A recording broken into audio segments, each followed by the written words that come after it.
হঠাৎ করেই জলদস্যুর উপদ্রব বেড়েছে ভোলার মেঘনা নদীতে। নদীতে জেলেদের উপর চড়াও হয় দস্যুরা, চলে হামলা, লুটপাট। এ মাসেই জলদস্যুদের গুলিতে এক জেলে নিহত ও ৩ জন আহত হয়েছেন। ভয়ে কেউ কেউ দিনে নদীতে নামলেও রাতে আর নামছেন না মাছ ধরতে। ভোলা থেকে মোহাম্মদ মঞ্জুর আলমের তথ্য ও ছবি নিয়ে আরও একটি ডেস্ক রিপোর্ট। ১৯০ কিলোমিটার দীর্ঘ ভোলার জলসীমা। মেঘনা তেঁতুলিয়া নদীতে মাছ ধরে চলে জেলেদের জীবন, কিন্তু কিছুদিন ধরে নদীতে বেড়েছে জলদস্যুদের উপদ্রব। ডাকাত দল আক্রমণ করে লুটে নিচ্ছে জেলেদের জাল, মাছ ও ট্রলার।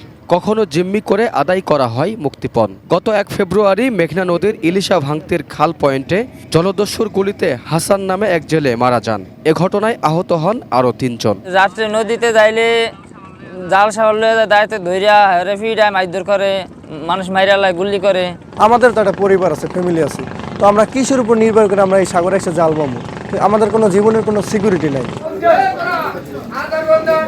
জলদস্যু আতঙ্কে জেলেরা নদীতে না নামায় মাছের আকাল আড়তে।